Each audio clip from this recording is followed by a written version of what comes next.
Bonjour à toutes et à tous, bienvenue sur CFO Radio en direct de Financium 2024 en partenariat avec la DFCG et nous avons le plaisir d'accueillir Carole Gommier. Vous êtes la directrice finance durable du groupe Naos. Bonjour Carole. Bonjour. Alors, première question Carole, la finance durable c'est quoi ? Alors pour Naos, puisque en fait c'est pas forcément la même chose dans toutes les entreprises, mais pour Naos c'est mesurer les actions que les métiers vont, les améliorations de trajectoire, les améliorations des impacts de Naos sur son environnement. Et c'est vraiment aller mesurer pour pouvoir piloter et transformer en suivant notre modèle d'affaires. D'accord. Alors il y a un sujet d'importance dont on parle beaucoup ici au Financium 2024, c'est la fameuse CSRD. Alors est-ce que déjà, est-ce que c'est si compliqué que ça à mettre en place, à appliquer et comment on l'intègre notamment dans le groupe Naos ? Alors oui, c'est compliqué, mais non, il ne faut pas le prendre pour quelque chose de compliqué. Je dirais qu'il faut y aller avec un processus d'amélioration continue, il faut y aller avec ses moyens, il faut y aller avec ses ambitions.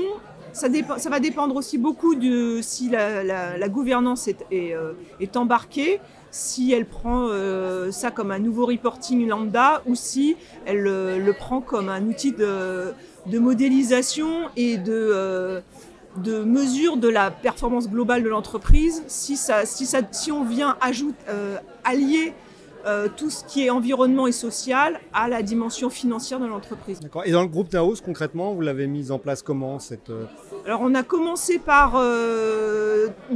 à mesurer nos impacts relatifs à la mise sur les marchés du plastique. Ensuite, on a internalisé notre bilan carbone, on a travaillé sur notre production, sur nos destructions, sur nos déchets. Et finalement, ça c'était en 2021. Et avec la CSRD, quelque part, c'est venu en concomitance de ce qui était attendu par la CSRD. D'accord. Et alors, si on revient au métier du DAF, est-ce qu'avec ces nouveaux enjeux, cette fameuse CSRD et les enjeux d'intégration de l'IA, enfin voilà, de la RSE, etc., est-ce que le métier de DAF a changé aujourd'hui ? Alors le métier de DAF, oui, parce qu'il devient plus un Chief Value Officer plutôt qu'un CFO. Ou sinon, il peut y avoir la RSE, le VP RSE qui reprend. Mais la finance je pense que la finance doit vraiment rester à la finance et travailler en binôme avec la RSE.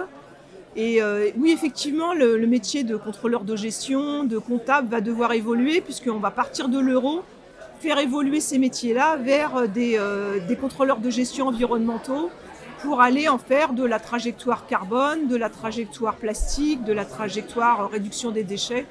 Donc je dirais que ça donne une dimension plus intéressante de la finance. D'accord.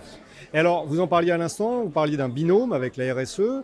Est-ce que justement, ce binôme qui est aussi un binôme essentiel avec le CEO, avec la stratégie de l'entreprise, comment aujourd'hui ça se met en place, avec tous ces nouveaux enjeux, justement, comment se passe le lien entre la stratégie de l'entreprise, les relations avec le CEO? Est-ce que le fait que le DAF qu'il soit beaucoup plus multicasquette, entre guillemets, est-ce qu'il a plus d'impact sur les décisions stratégiques de l'entreprise ou est-ce qu'il reste dans son rôle de financier? Alors, faut mieux pas qu'il reste dans son rôle de financier. Mais quelque part, chez Naos, on a mis en place des groupes de travail par thème, on va avoir le carbone, pour la production, le carbone pour le fret, le carbone pour la mobilité des salariés. Donc on a plusieurs groupes de travail. Sur l'eau de production, c'est pareil. Sur les destructions, c'est pareil. Sur tous les sujets de la CSRD, sur tous l'économie circulaire, le carbone, la pollution, on a des groupes de travail. Et régulièrement, on va présenter au niveau de notre gouvernance les problèmes qu'on a pu trouver. Et derrière, on fait des propositions de réduction. Et on doit avoir une validation de la gouvernance. Et aussi, on doit aussi présenter le ROI du projet quelque part. Parce le ROI est toujours quelque part présent. Malgré tout, il y a toujours le ROI présent. Merci beaucoup Carole. Fin de ce numéro de CFO Radio en direct de Financium 2024. On se retrouve très vite.